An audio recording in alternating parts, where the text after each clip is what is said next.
醒了？你是谁？我是谁？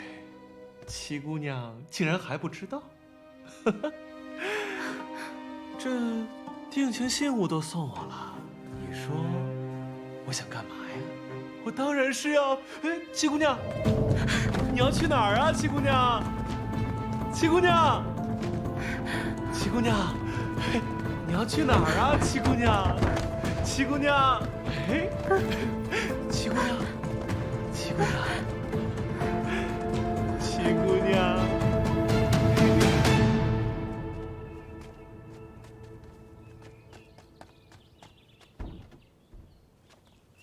哟，那边怎么有个丫头鬼鬼祟祟的？干嘛呢？好像是怡宁房里的小丫头。瑞香，把她叫过来问问，看看怎么回事。是。你过来。哎，你跑什么呀？走。快说，你在那干嘛？七姑娘让我在偏院门口守着，若有人来了，立马去告诉她。你这话是什么意思？你家姑娘现在在何处？就在里面。就七姑娘一个人在里边？还有一男子。七姑娘，我可想死你了！伤风败俗的孽女，给我滚出来！怎么是你？父亲以为是谁？怡宁呢？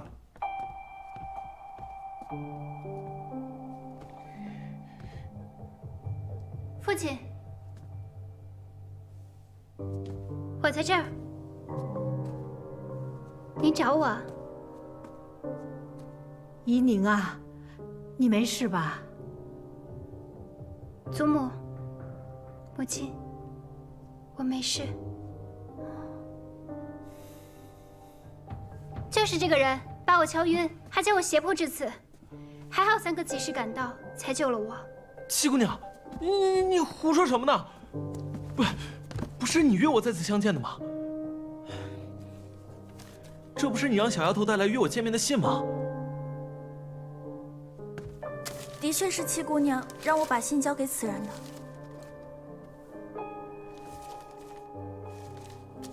自拈罗带结同心，暖处偏知香气深。盼与君一会。怡宁，你的字迹我是认识的，的确是你写的。还有什么可说的吗？父亲，字迹可能是模仿的。再说了，这小丫头虽然是我院子里的，但并非跟前儿的。这么私密的事情，我怎么可能交与她呢？对啊，贴身丫鬟应该是雪芝。姑娘，不是你说怕雪芝姐姐出面太过显眼，所以让一个衍生的丫头来办吗？哦，对了，还有，这是你我相识时你送我的信物，我一直贴身带着呢。这不是当年我赠予你母亲的罗带吗？这条罗带我见过，我和大姐姐曾在院里捡到过它，正是此人匆忙赶来相认，还说是于他一个很重要的人送他的。此事大姐姐可以作证。这条罗带，我让松枝带去洗晒，洗晒时弄丢了，我还十分心痛。毕竟这是母亲的遗物。住口！不知廉耻！我看你分明就是在狡辩。白管家，在，把七姑娘和这个伶人分别给我关起来。行了，让怡宁把话说完。谢祖母。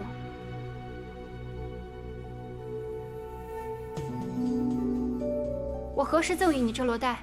远景阁那日，有贼人生乱，你迷了路，是我救了你。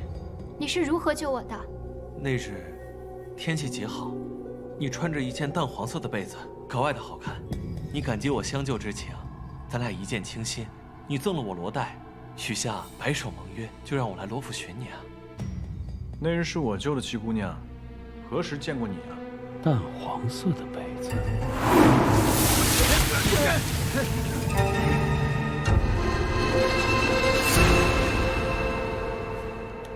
三公子就不必再替我们遮掩了。那是第二天早上我们遇见了你，七姑娘说你是她三哥，凡事呢都要替她遮掩。但如今我与七姑娘之情，就不必再隐藏了吧。七姑娘，你要相信我，我定不会负你的。母亲，家门不幸，我打死你！住手！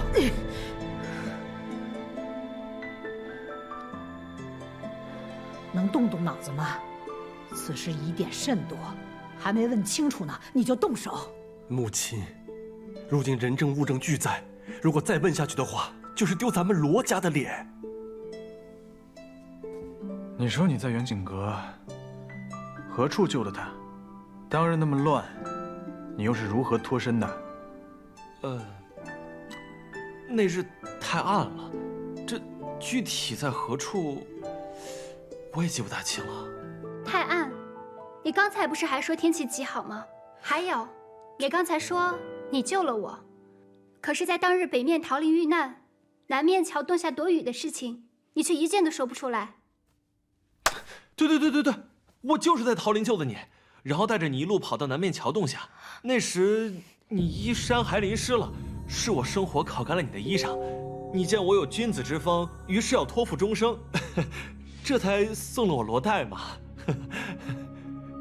远景阁北面是汴河，哪儿来的桃林呢？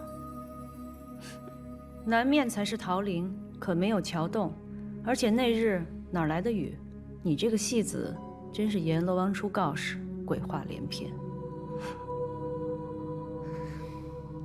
说吧，谁让你诬陷的七姑娘？我第一次去远景阁，那日又乱，具体我记不清了。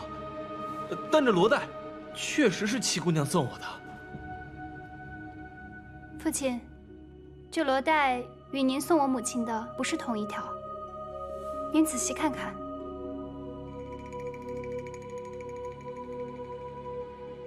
当年我定制了2条，为的是妻妾之别。送给你母亲的是7叶兰花，送给月蝉的是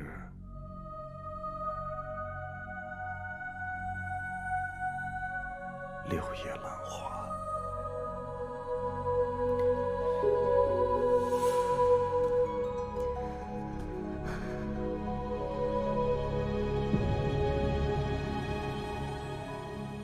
这是我的罗带，不可能，这怎么可能是我的呢？这一定是有人偷了妾身的罗带啊！老爷，你一定要替妾身做主。妾身本以为有人陷害七姑娘，这倒好啊，都怀疑到妾身头上来了。是啊，弟弟，我那日和大姐姐看到了，就是7叶兰花。大姐姐还说这兰花绣得精巧，不信你请大姐姐来一问便知。白管家，在。去请大姑娘过来，然后跟陈公子说，就说还能说什么？你还能说什么？就说我又病了，宴席往后推，望其海涵吧。是。是。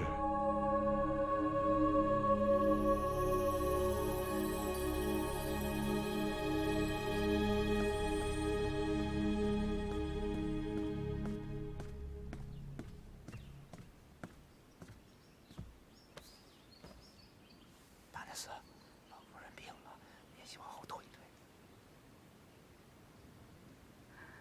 知道了。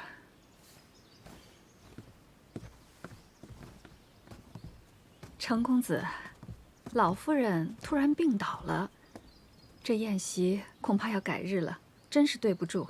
老夫人病得可要紧，我去看看吧。不劳烦程公子了，现在老夫人的院子里全是人，我也得赶快去伺候着。既是如此，那我也不便多叨扰。今日我就离府，烦请陈大娘子替我转达。多谢陈公子。秀儿，你跟山哥快回院子去吧。啊，我也想去。哦，走吧。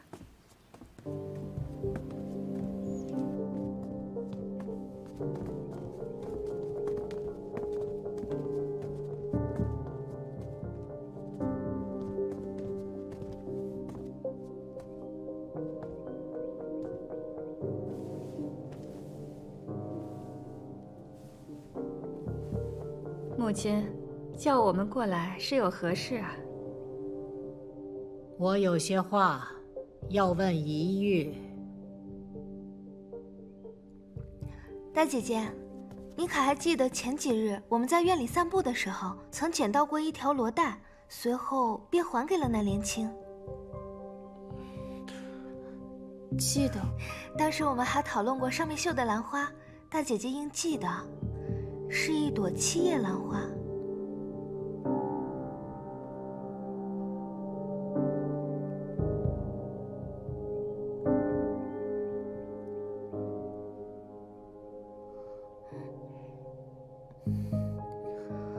我只记得是一朵兰花，但忘了是几叶了。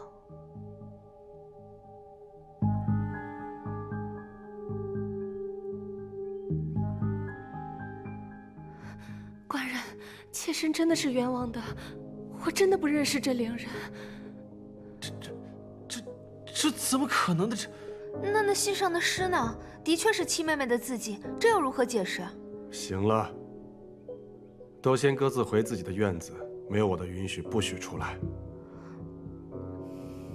至于这个伶人，不如报官吧。啊，让府衙的人用刑审问，还怕他不说实话吗？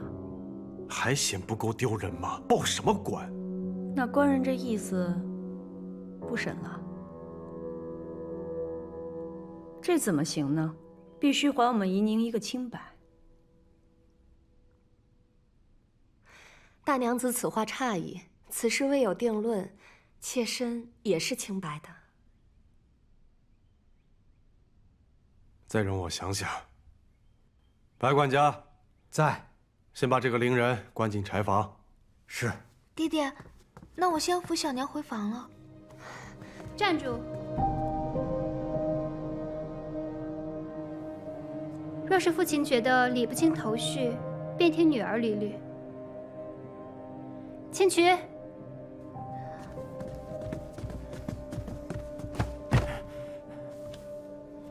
父亲，这位就是陈四，乔五爷的手下，也是之前在木樨堂服侍过的吕妈妈的儿子。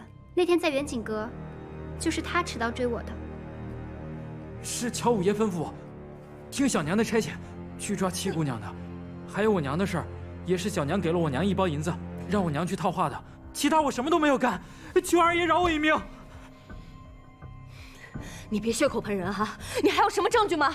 我这儿有乔五爷吩咐我替小娘办事的手信，只要把乔五爷往日的信件拿出来比对一下字迹就行。字迹亦能伪造，谁知道是不是你买通了人，特意陷害我小娘的？吴姐姐这时候知道自己是可以伪造的了。二爷，事已至此，必须查个水落石出，不能再息事宁人了。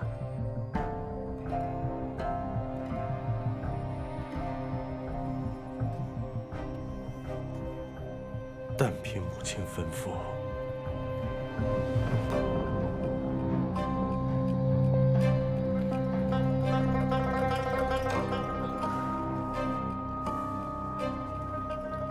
开进堂。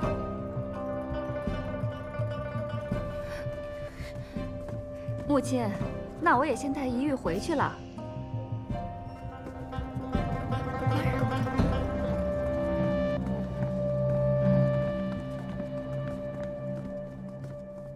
三哥，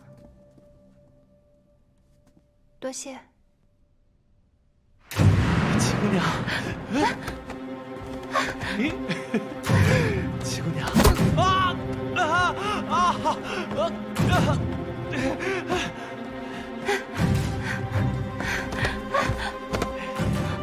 七姑娘，七姑娘，你去哪儿了？七姑娘，干什么？七姑娘，我要换楼台。七姑娘，七姑娘，七姑娘，哎，七姑娘，你喜欢玩这个呀？七姑娘，七姑娘，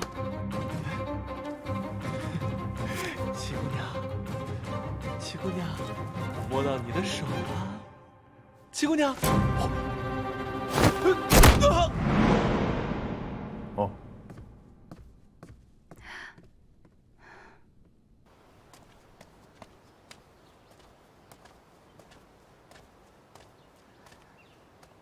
母亲，女儿不是有意要……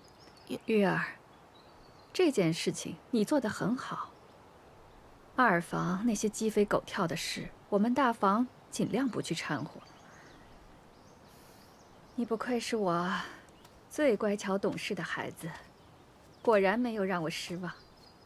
是，女儿谨记母亲的教诲。你是说，那个像花匠一样的罗三公子，有可能是袁景阁和舅舅对阵之人？袁景阁那晚正巧出现一男一女，而那女子的确穿着一件淡黄色的衣服。此事，先回去和舅舅禀报了再说。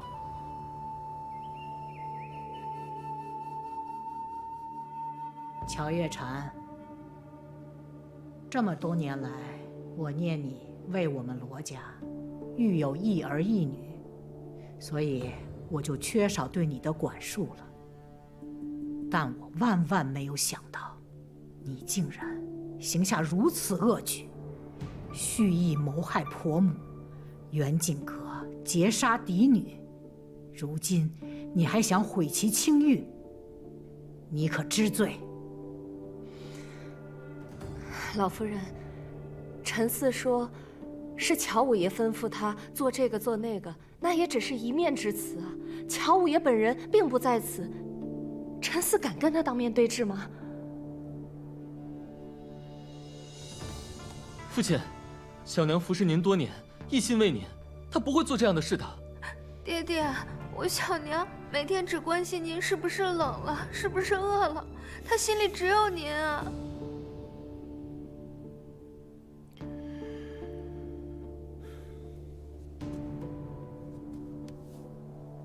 母亲，月禅所言也有道理，不如我们找到乔武，让他们当面对质一番。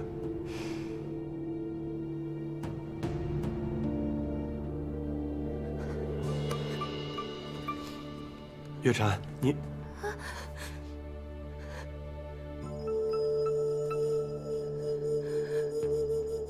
白管家，在，去请大夫过来。是。父亲，不用着急，这大夫马上就来了。大夫来了。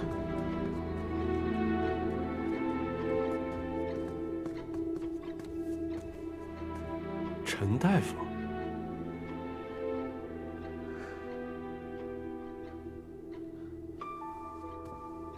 老朽孟和堂见过老夫人，见过罗二爷，没想到10多年不见，二爷还记得老朽。你不是陈大夫吗？怎么姓孟了呢？此事说来惭愧，老朽姓孟，扬州人士，只因乔小娘不愿让旁人知道她和老朽是旧相识，故谎称姓陈。老爷息怒，妾身确实去到扬州找他瞧过病，也只是相信他的医术，又很担心专程从扬州请个大夫进京会遭人诟病，这才请他议名。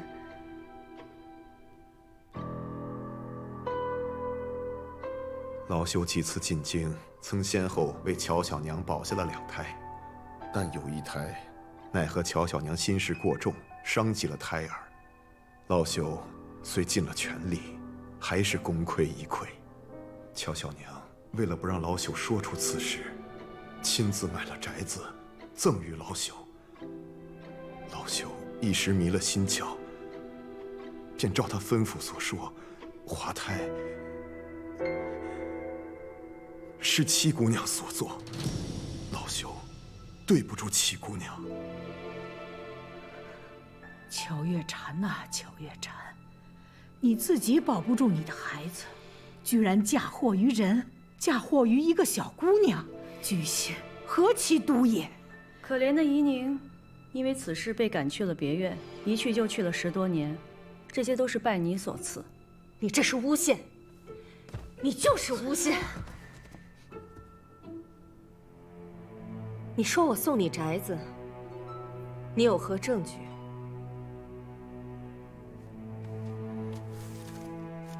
有房契为证。如今写字都可以作假，房契也可以作假。这是你亲手给我的，怎会有假？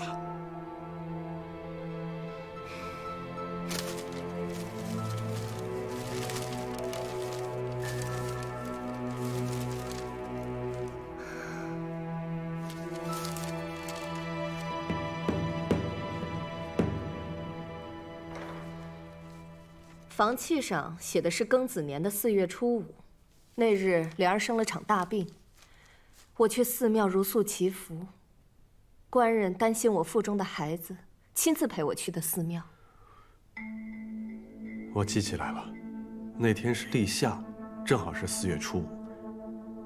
你还说过，若孩子出生可取夏字为名。幸好你记得，否则我还真成了有罪之人。只可惜啊，这作假之人还让我分身去取了房契，亲手送给了孟和他。这些话是七姑娘让我说的，那宅子也是她送给我的，让我编排当年的旧事，来陷害乔小娘。七姑娘真是有手段，你这是要把我置于死地呀！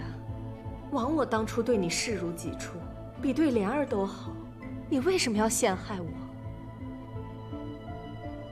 孟大夫，一个人不管做错了什么事情，都不应该祸及家人。你还准备这么错下去吗？七姑娘，你不但找了人，你还要找他的家人去威胁他吗？收买、威胁、利用，这不就是你乔小娘最惯用的手段吗？请取。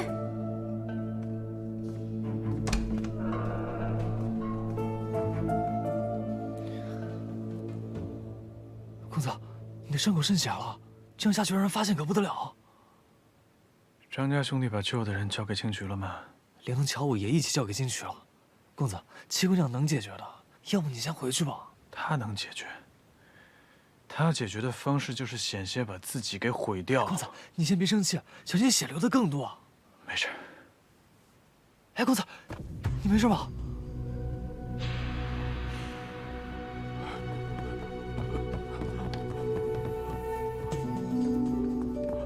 姐，你别怪我，这件事情瞒不住了，我全都招了。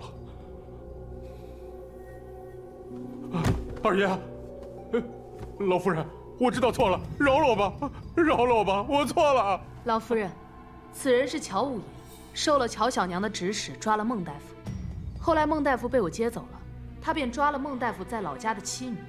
孟大夫回京以后，他伺机接近威胁，让孟大夫反过来诬陷我家七姑娘。我这里有乔五爷的罪状，还有乔小娘指使乔五爷做事的亲笔信。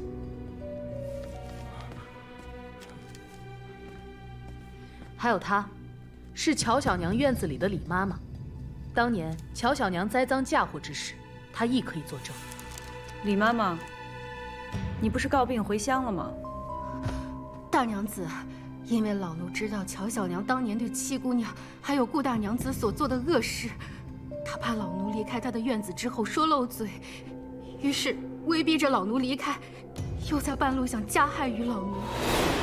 幸得金曲姑娘相救，快走，老奴愿作证。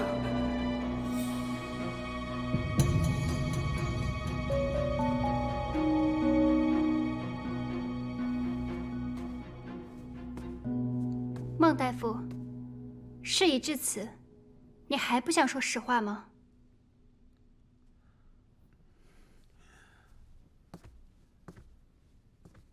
当年，乔小娘曾向老朽要过一本医典，上头有个方子，可以致人产生滑胎之象，而不会真正的伤害胎儿。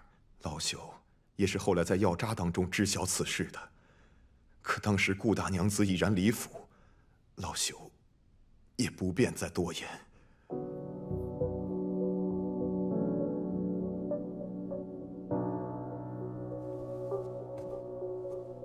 明兰害你之事，都是你自己所为。老朽说，乔小娘这一胎本已保不住，他就用这个来陷害七姑娘，也是真的。还有这些房契，都是乔小娘亲手做的假。乔武抓走了我的妻女，威胁我要用这些假房契来陷害七姑娘，我实在是没有办法呀。公子，这下你可以放心了吧？你为七姑娘的事儿鞍前马后的，真的已经尽心尽力了。来，公子，公子，咱们先回去。哎，走。来，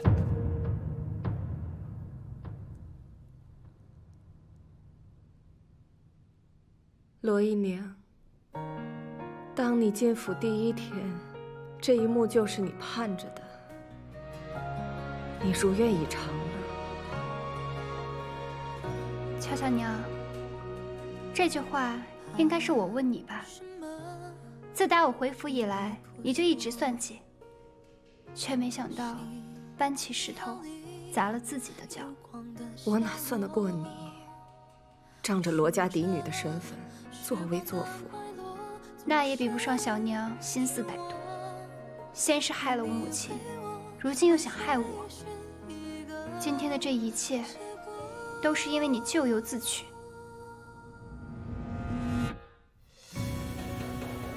那今日凌人之事，也是你收买了，来陷害依宁的清白。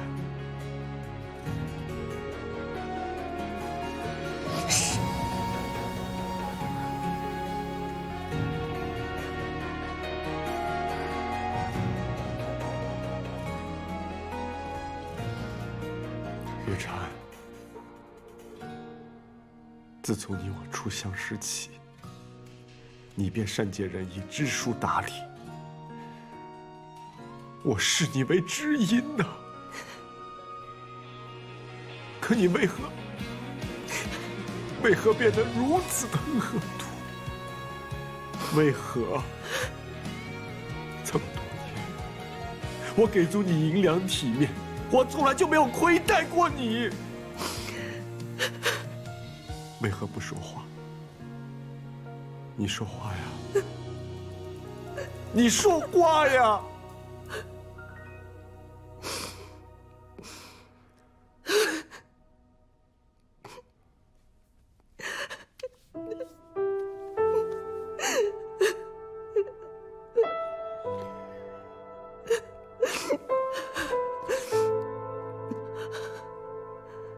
我现在还说什么？我在你面前还能说什么？啊！当年你许我的大娘子啊，你娶了顾明兰，我都不知道我哪一点比不上她。是不是只因为我是一个庶女？你告诉我，我到现在都没有弄明白。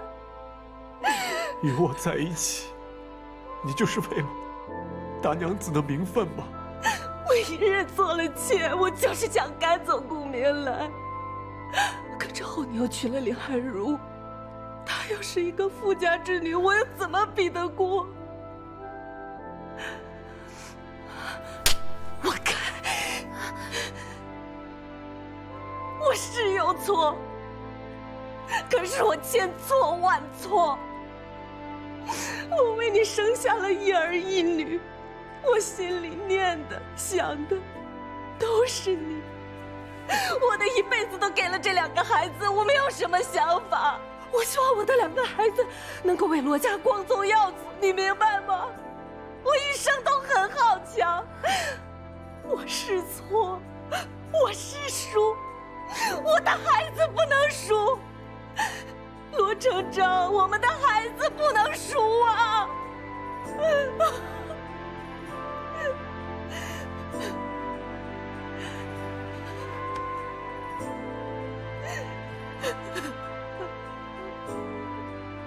你错了，回不去了。成章啊，过来。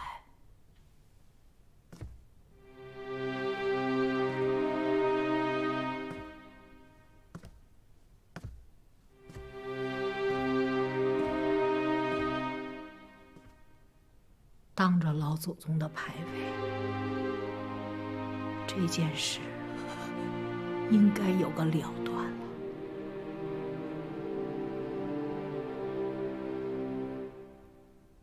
你是罗府的一家之主，为了罗府的清誉，为了罗府的门楣，你来发落吧。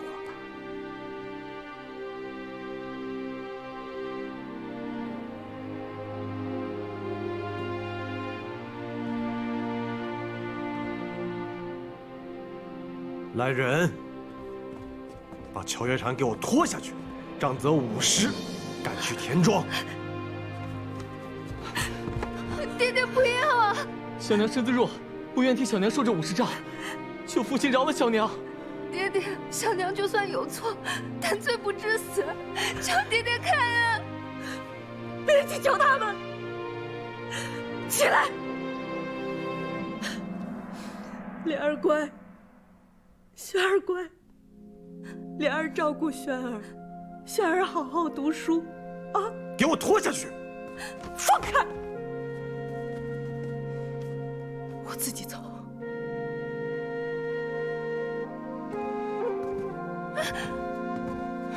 娘，小娘。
祖母，在你母亲的灵位前跪下。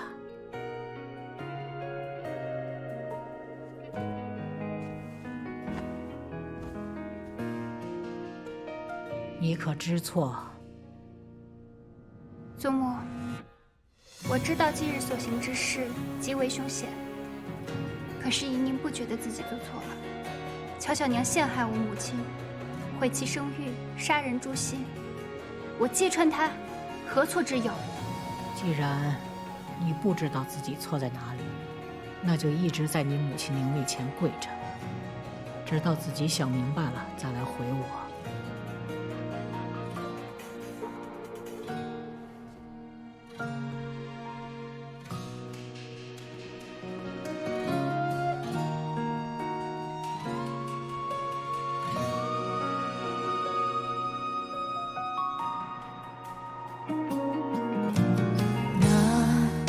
做尘埃微弱，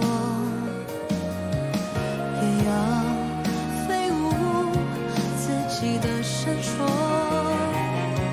穿过无尽的烟火，踏平风波，为你为我为承诺烧成琥珀。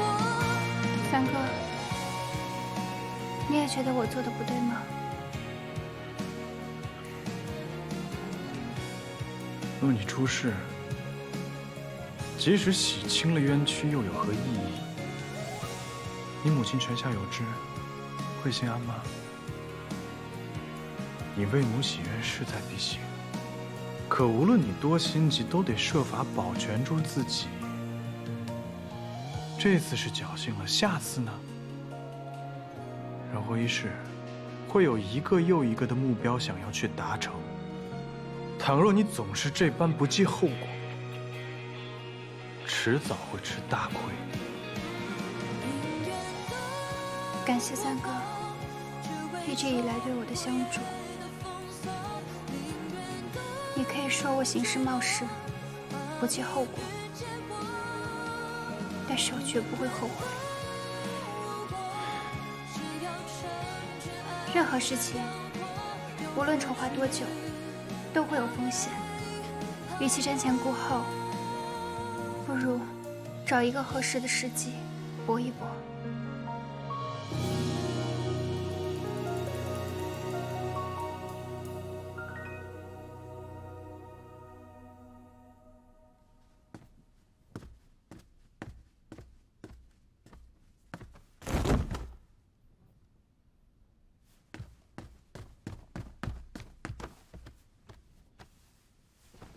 姨娘，姨娘，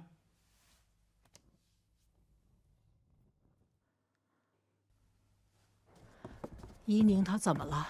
回老夫人，姑娘她又发高热了，那还不快去请大夫？大娘子，松枝已经去请了。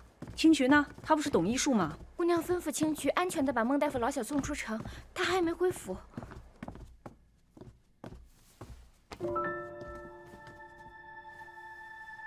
老夫人。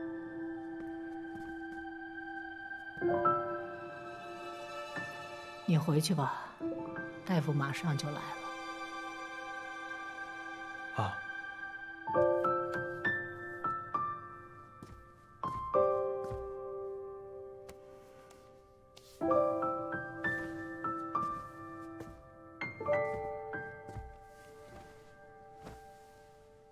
孩子呀，你怎么这么倔呢？你看看。你都烧成这样了，也不肯求个饶，祖母真为你担心啊！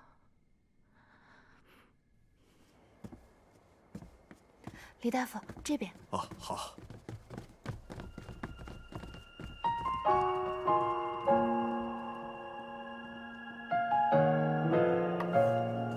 切记，莫让病人操心太过，忧思太甚，否则又会高烧不退。且一般的退烧法子都会收效甚平的。敢问杜大夫，若再发病，可有什么缓解之法？法子倒是有，只是寻常人都不太敢试。只要能缓解即可，还请杜大夫直言。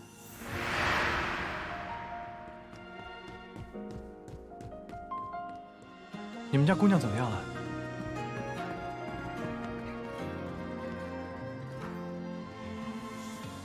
母亲，依宁这针也扎了，药也吃了，大半夜过去了，热度一点没退下来，反而越发烫了呢。她这个身体啊，要发寒，看来一床被子不够，拿2床被子来。快去！是。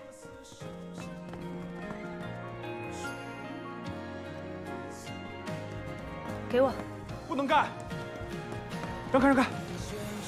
哎，你要干嘛呀？盛远，你给我出去！你去拿冰和酒来，越烈的酒越好，快去！不是，你这是要干什么呀，申远？万万不可的，他得了风寒，不能在雪上加霜了。难不成你要害他吗？我要是要害他，我让他在经堂跪着就好了，我把他抱回来干什么呢？这不行。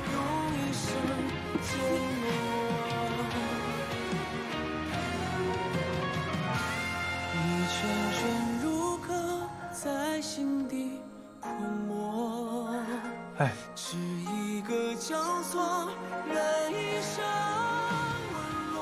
母亲，能试的方法咱们都试过了，但也没用，要不然让盛远试试吧。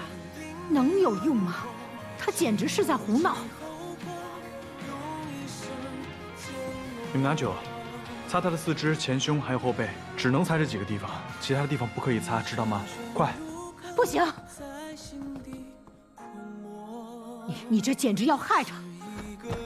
老夫人，您就信我一回行吗？他要是有任何的差池，我把我的命赔上。母亲，你顺眼试试吧。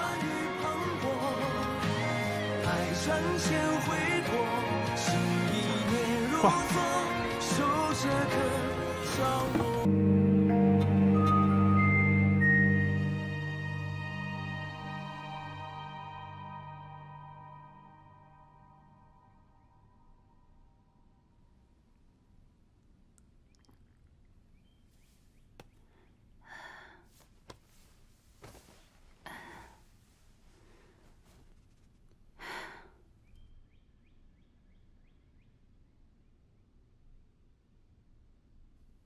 姑娘，你醒了。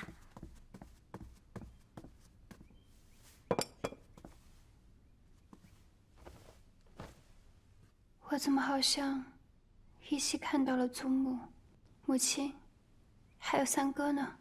他们都守了您一夜，见您烧退了，才都回去。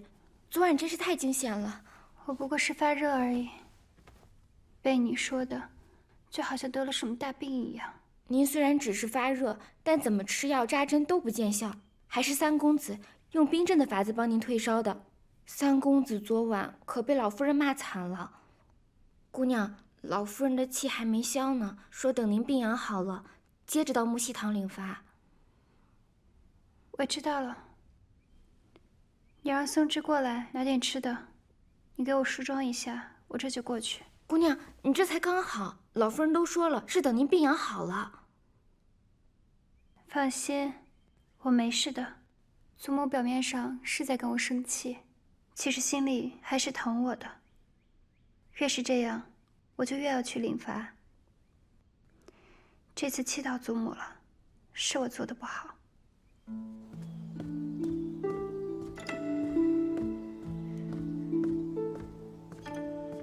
老夫人，怎么样？他醒了呀？已经醒了，喝了粥，也服了药，应该没什么大碍了。老夫人放心吧。要不然您去看看？不去。我要是去看他，他更不在意了，以后还会这样。不去。七姑娘，你怎么起来了？老夫人刚还念叨你呢。祖母，祖母，祖母，我都烧了一夜了，还跪了好几个时辰，您就别生我的气了。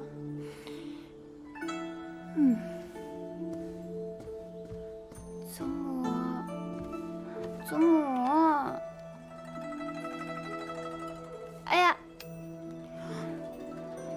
头好疼啊！我该不会还在发烧吧？我这要把脑袋烧坏了，可怎么办啊？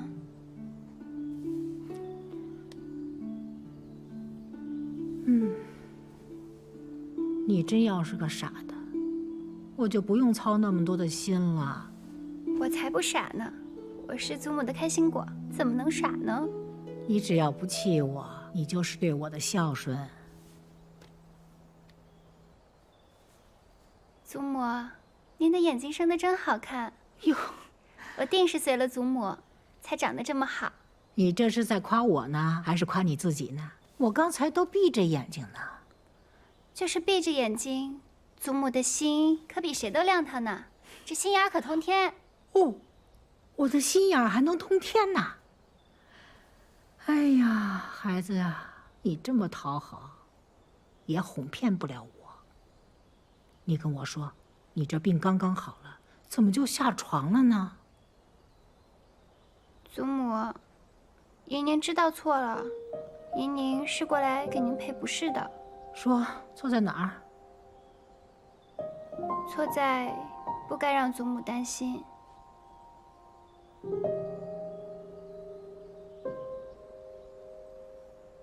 哎，宁儿啊，真是一个乖巧的孩子。这么多年来，一直有一件事让我睡不好、吃不好。我就想，要是当年没为你父亲去顾家求娶，也许你母亲现在还活得好好的呢。祖母，这件事情怎么能怪您呢？可是祖母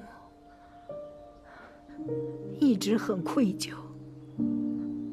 你母亲走的时候把你托付给我，我就想着，我这辈子一定要好好的护你周全。可是你看看你现在，去查什么乔小娘的案子，你就凭你一己之力，万一稍有不慎，那乔小娘再加害于你，那你让祖母怎么办呢？祖母，其实依宁这次不是单独行事，三哥在我背后一直默默帮助我的。怎么跟他又扯上关系了呢？其实三哥真的是个好人。您看我头上这簪子，就是我母亲当年要留下来给我的，也是她从乔小娘那儿夺回来的。你看看，你一口一个三哥三哥的，看来他倒是帮了你不少。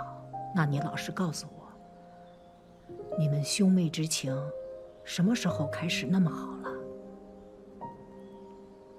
祖母，其实依宁最近想起来很多小时候的事情。小时候我就经常欺负他，可是他从来不恼我，而且我也觉得时常和他同病相怜，都是因为生母的缘故，被父亲厌弃。可是好在我还有祖母、母亲啊。可是三哥就太可怜了。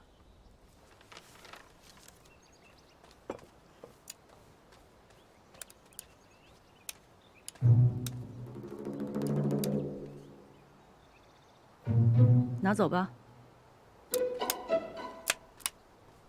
大娘子，前2箱已经点完了，把那2箱衣服和鞋子给他拿到屋里去。是，这2箱搬走吧。是。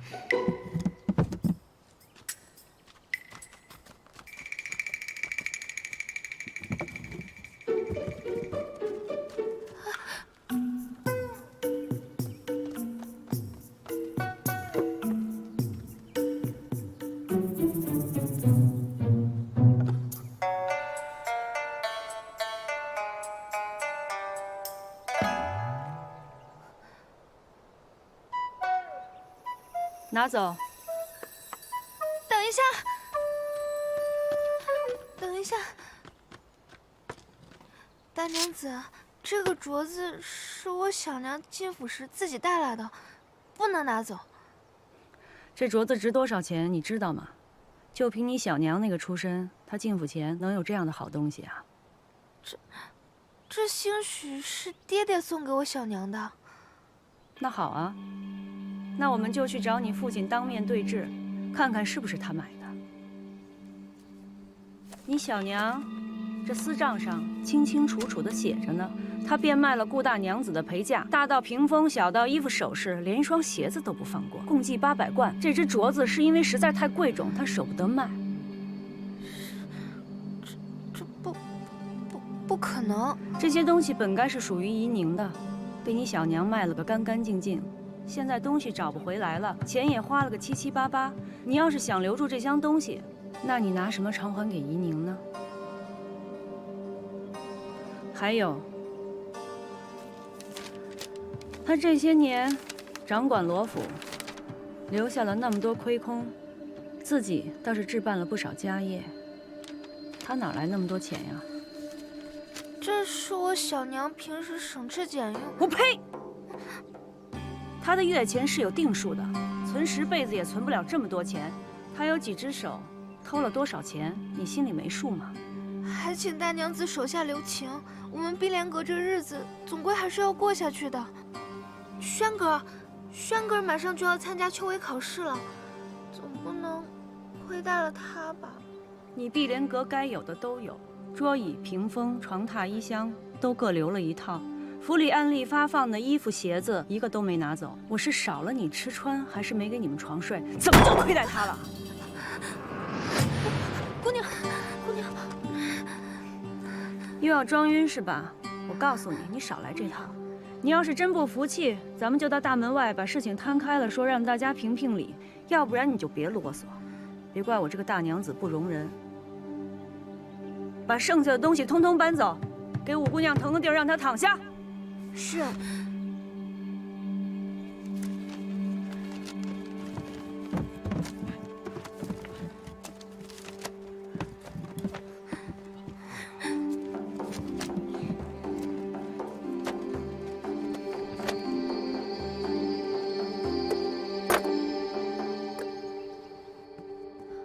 姑娘，您别太伤心了，二爷也许只是还在气头上，他平日里最疼您了，也许过2天就好了。你不懂，这次真的不一样了。爹爹竟然让我好好听林大娘子的教诲，他以前都不是这样的，以后可怎么办呀？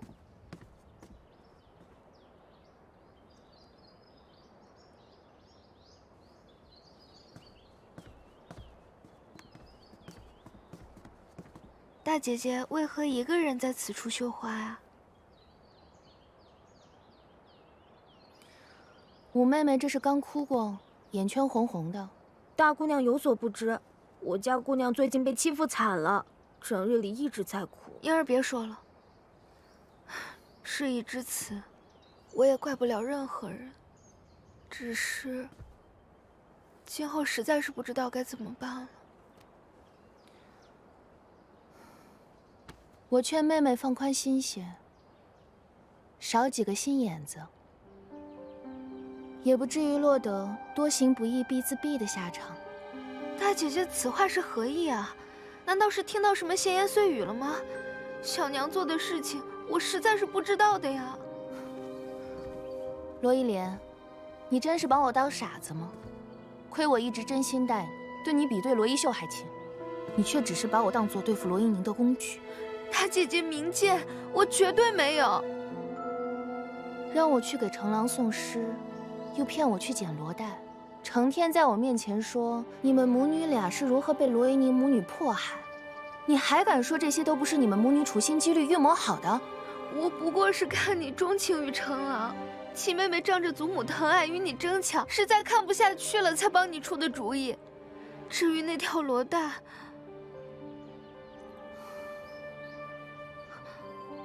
你是故意的，你故意说不知道看到了吉野兰花。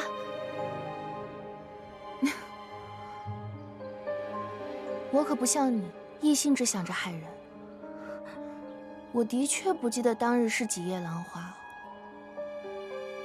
怎么？你不继续扮你的楚楚可怜了？哼！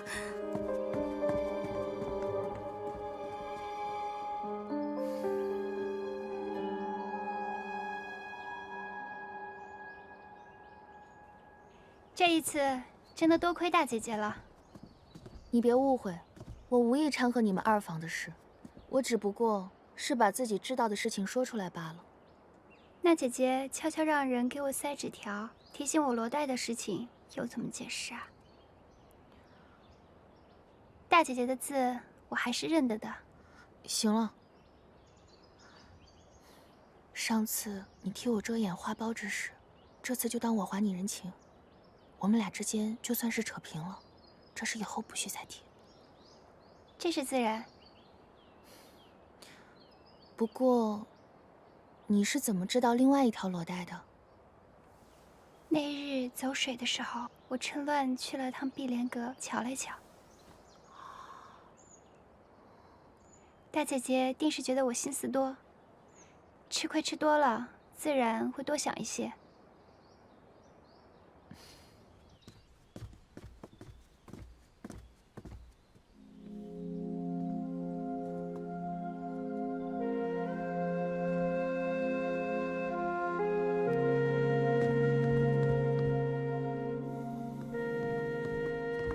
父亲，女儿正打算去找您呢。姨娘，为父听说你又病了，身体可好些？多谢父亲关心，女儿好多了。你来找我，是因为你母亲的事吧？女儿知道，父亲一向重视罗府清誉，不会将乔小娘送去官府。对此，女儿也并不强求。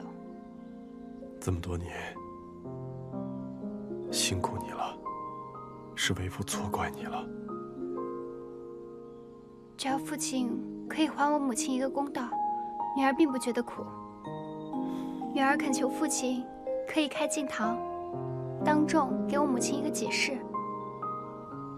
这是自然，为父已经知道你母亲的清白，为父一定会讨回一个公道。你好好养身体，其他事情就不要管了。雪芝，扶你小姐回去休息。是，姑娘，我们先回去吧。多谢父亲。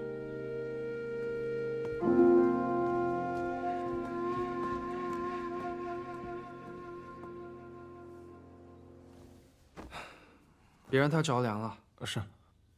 六舅爷，要不我们还是回即墨轩去疗伤吧？你放心吧，我大姐在账房整理碧莲阁的账，那恨不得天天住那儿，不到熄灯是不会回来的。你们就放心在我这儿治，我方便取药。好。倒是你呀，你是不是又没好好养伤啊？这伤口明明都快愈合了，又要崩了。啊，这是我搬了个盆栽就裂开了。不是我说你，你别自己整天整得像个花匠一样。你要是不想留下病根，就得静养。嗯，好的好的。亲兄弟，明算账。啊。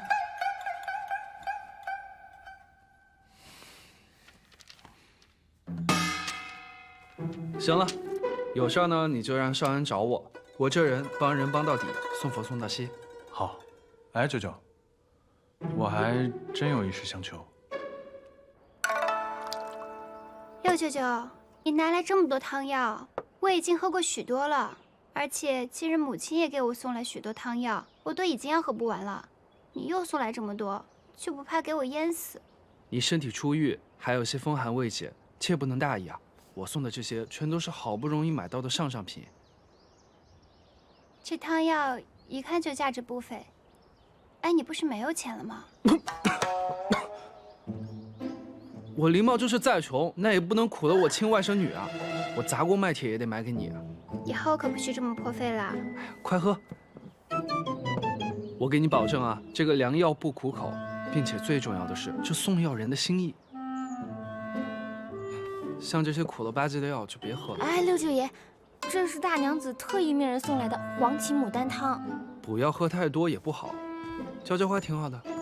哎，六舅舅，这可是我们姑娘最爱的秋海棠，要是浇坏了可怎么办？你放心，这黄芪牡丹汤呢，药性温和，对草木也是有益无害的，保管你这花长得更好。那我就不打搅你休息了。对了，这丹露呢，你滴在茶里，对身体好。我走了。谢谢六舅舅。姑娘，这六舅爷可真有意思，突然来送药不说，还把黄芪牡丹汤给倒了。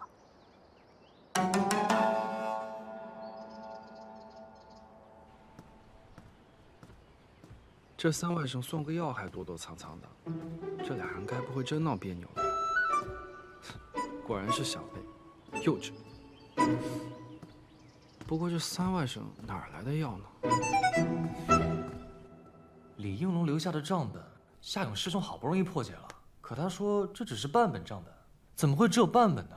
那剩下的账本在谁那儿？或许是在他当年哪个同党的手上。他的同党应该都死了呀。公子，那我让齐安去查一查他的同党还有什么亲眷家属之类的。哦，对了，公子，齐安来信还说陆家学的人正在四处打听宴会当晚你和七姑娘的行踪。我们的人按照你的吩咐，说是没瞧见过你俩。他突然打探我们的行踪，那偏院闹事那日，叶岩定是听到了些什么？那他会不会已经怀疑到公子头上了？没事儿，看看他们下一步要做什么吧，见招拆招。三哥。三哥，我听那日雪芝说我生病，你陪了我一宿，还说若我有不测，你愿陪我一同去。三哥，现在除了母亲和祖母，你便是对我最重要的人了。哎，这也不知道怎么回事，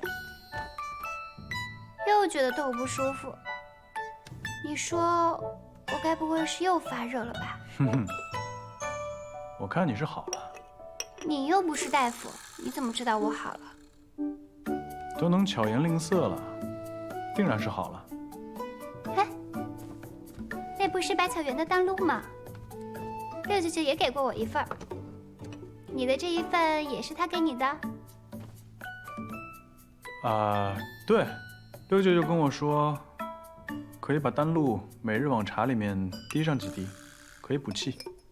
最近母亲和祖母让我喝的补药够多了，不如我让雪芝把我的这瓶也给你吧。不行，其他的补药你可以都不喝。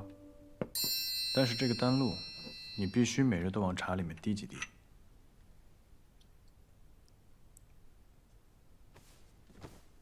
三哥，你是不是不会再生我的气了？那你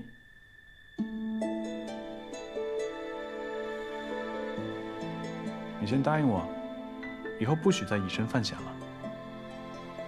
好，我答应你，我保证。以后不管我做任何事情，我都会先保护好自己的。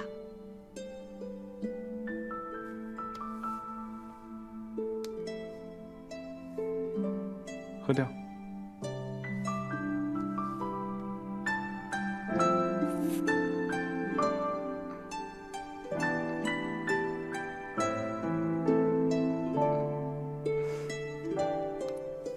放回去。这些放回去。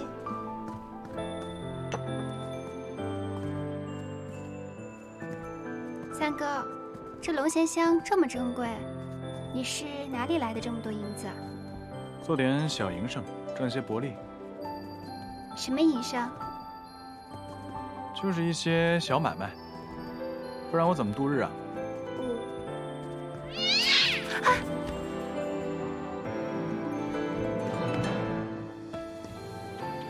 什么东西？公子不必担心，是只小猫。哦。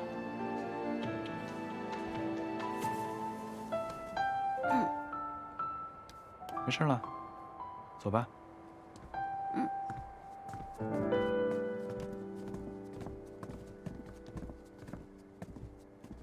母亲，母亲，你什么时候来的？前几日我去采福院给您请安，您都不在。坐吧。您等久了吧？我应该让亲去给您捎个信儿去的。没事儿，这些天呢，我竟在盘点碧莲阁的东西，查出了不少乔小娘的私账，可算是查完了。正好等你的功夫，喝口茶歇歇。大娘子，怡宁，这些全是乔小娘当年私下变卖顾大娘子的陪嫁得来的。我想办法全部都寻过了，可惜时间太久，就换回来这几套首饰。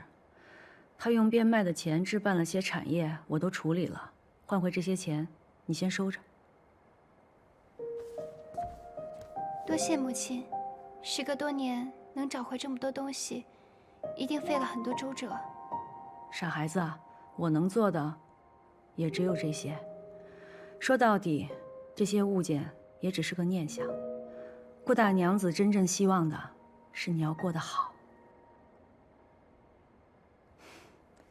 行了，把东西交给你，我就安心了。我要回去让你父亲看看这些私账，让他知道知道他看中的乔小娘这些年都干了哪些好事儿。想必这些事情父亲也是知道的，只是睁只眼闭只眼罢了。母亲，我送送您吧。不用了。慎远，府里在做新衣，我让人给你送了几套，你回去试试。如果不合身，就过来跟我说，缺什么了，想要什么就告诉我。你是个好孩子。谢谢大娘子。